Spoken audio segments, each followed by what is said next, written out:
Hakim PN Jakarta Selatan memutuskan tidak menerima ajuan pra-peradilan Sekjen PDP Hasto Kristianto terkait dengan status tersangkanya di KPK. Hakim beralasan ajuan kubu Hasto kabur dan tidak jelas sehingga tidak dapat diterima dan apa langkah lanjutan yang akan ditempuh oleh Sekjen PDP Hasto Kristianto. Dan untuk menjawabnya sudah bersama kami dari luar studio tim kuasa hukum Hasto Kristianto, Yohanes Oberlin Tobing. Selamat malam Pak Yohanes.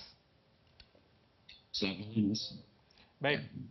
Pak Yohanes, saya mengutip apa yang dikatakan Bang Roni Talpesi begitu kemarin bahwa ini belum menyentuh pokok perkara, kemudian disebutkan adalah karena dua sprindik dijadikan dalam satu pra-peradilan, artinya apakah akan mengajukan lagi nanti pra-peradilan dengan masing-masing berdasarkan sprindik tersebut, Pak Yohanes?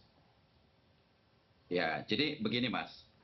Yang pertama kan kita mengajukan permohonan pra peradilan terkait statusnya Saudara Hasto dijadikan sebagai tersangka oleh penyidik KPK, apakah sah atau tidak? Kan itu dulu dalam permohonan kita.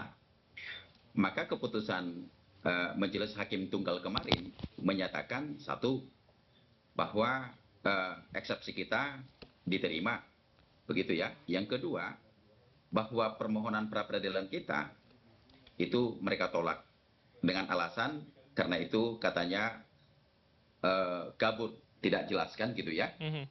Nah, jadi alasannya kemudian disampaikan bahwa permohonan pra peradilan itu terhadap dua sprindik itu tidak boleh digabung, tidak boleh dijadikan satu permohonan, harusnya terpisah.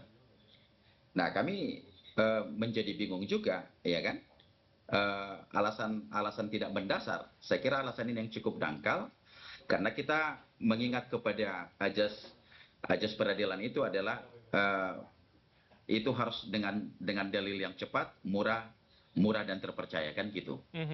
Maka kami menimbang kalau rasanya nanti penyidik KPK mengeluarkan 100 sprindik terhadap kita ya, terhadap Saudara Hasto, apa ya kita harus mengajukan permohonan pengadilan dengan 100 permohonan.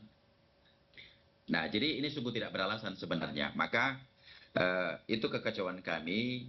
Apa ya dengan sekelasnya Abang Profesor Dr. Todung Mulia Lubis, ada Abang Dr. Maktir di situ, belum ditambah teman-teman kita yang lain ya.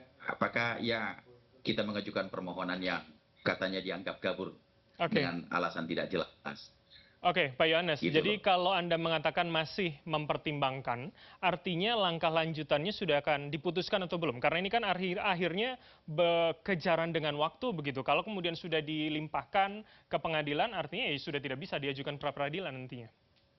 Ya, memang kan Saudara Hasto ini dibuatkan tersangka oleh penyidik kan belum pernah diminta keterangan sebagai tersangka. Hmm. Nah, kalau pertanyaannya apa tindakan lebih lanjut, kami sudah daftarkan hari ini permohonan kami. Oke. Jadi kami akan pisahkan terhadap dua sprendik itu yang sudah kami mohonkan ke pengadilan. Jadi kami sudah majukan, Mas. Oke, jadi Gitu loh. bisa Jadi diperjelas karena lagi ya, dengan Pak alasan, Yohanes, dua ajuan ini adalah pra peradilan dengan dua sprindik tersebut ya? ya sudah kami mohonkan, sudah kami Hmm. mohonkan. Kami Oke. sudah langsung majukan. Jadi nanti sesungguhnya dengan harapan tentu persidangan itu nanti jauh lebih terbuka, lebih terpercaya, tidak ada intimidasi atau pengancaman dari pihak lain. Harus ini betul-betul dipercaya gitu loh. Hmm. Oke, Pak Yohanes, kemarin kita sudah melihat beberapa saksi yang kemudian dihadirkan begitu dalam persidangan. Bagaimana itu juga menjadi pertimbangan untuk langkah lanjutan dari kubu Pak Hasto? Apakah kemudian akan ada novum baru yang disiapkan, atau kemudian hanya mempertebal narasi yang kemarin sudah dibacakan paling tidak? Jadi gini Mas, perlu saya sampaikan, tidak pernah di dalam tingkat penyidikan dan penyelidikan itu dikenal novum. Ada bukti baru. Ini nggak ada. Yang diajukan KPK itu semuanya nggak ada buktinya. Boleh dibilang itu nol buktinya. Karena apa? Menyangkut seluruh eh, putusan pengadilan yang sudah ingkrah itu terhadap 3 orang itu. Sampai hari ini nggak ada bukti baru, gitu loh. Mhm. Jadi kalau dikatakan novum, itu boleh diajukan pada hukum yang luar biasa, namanya peninjauan kembali. Kalau di tingkat penyidikan-penyelidikan itu nggak ada novum. Itu yang pertama. Pak Yohanes, Yang kedua, maksud saya begini, ketika sudah mengajukan dua ajuan baru, yang Anda mengatakan dua ajuan berdasarkan dua sprindik tersebut, adakah kemudian poin baru atau hanya kemudian mempertebal narasi yang sudah ada dalam ajuan kemarin begitu, Pak Yohanes? bukan, kalau untuk permohonan yang kita ajukan itu kan karena hakim berpendapat itu tidak boleh disatukan dua sprindik itu dalam satu permohonan. Maka permohonan kami pisah nih. Nah, terkait dalam permohonan itu sudah kami majukan.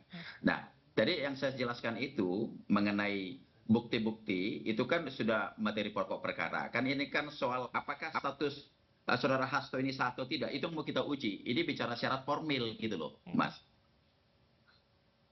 Oke, baik. Jadi artinya apa yang kemudian disiapkan dalam dua ajuan ini yang membedakan dengan kemarin selain memisahkan itu tadi, Pak Yohanes? Ya, permohonannya kita terpisah. Jadi ada dua permohonan hari ini yang kita daftarkan. Gitu.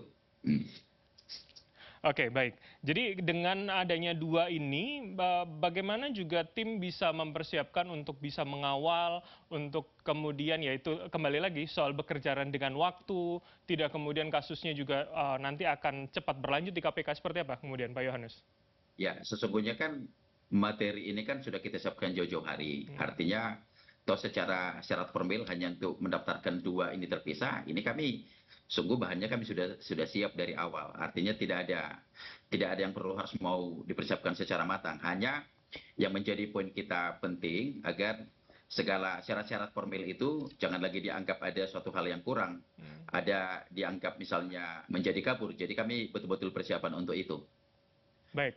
Gitu, Jadi Mas. artinya dengan persiapan itu apa yang kemudian dibayangkan oleh tim kuasa hukum dari Hasto Kristianto artinya akan bisa menyentuh pokok perkara begitu ya pada pra-peradilan nanti ya? Ya, jadi gini, saya kan mengikuti proses ini. Saya juga kan ikut di persidangan, sidang di pengadilan. Saya yakin betul bahwa permohonan kita ini akan diterima atau dikenal dengan kabul ya. Karena syarat formil yang diminta pada proses penetapan status tersangka itu sah atau tidak, kami yakin bahwa itu tidak sah. Karena semua mengacu kepada putusan yang sudah ingkrah. Tidak ada bukti-bukti yang baru seperti yang dimohonkan oleh termohon. Nah, jadi seluruh rangkaian kita ikuti, baik pun di persidangan, bagaimana kita mendengar dari seluruh saksi fakta, dari seluruh ahli yang kita hadirkan itu, kita cukup yakin bahwa memang dengan keyakinan kita yang sesungguhnya bahwa ini memang akan kabul. Karena setelah kami ikuti persidangan, bagaimana saudara Hasto ini dijadikan tersangka oleh penyidik KPK, setelah dijadikan tersangka, baru penyidik ini mencari segala bukti-bukti. Oke, baik. Bahkan sampai hari ini mereka terus memanggil para saksi yang mereka butuhkan sampai hari ini. Oke, Nah, jadi itu keyakinan kami bahwa memang mereka tidak memiliki alasan yang kuat untuk menjadikan saudara Hasto ini menjadi tersangka gitu. Baik, artinya keyakinan masih akan tetap sama begitu ya, dan sepertinya kalau dari penjelasan Anda akan semakin bulat dengan dua ajuan ini. Terima kasih dari waktu Anda, Pak Yohanes Tobing, tim kuasa hukum dari Hasto Kristianto telah bergabung sama kami. Selamat malam, sehat selalu Pak. Baik. Terima kasih Mas. Yuk.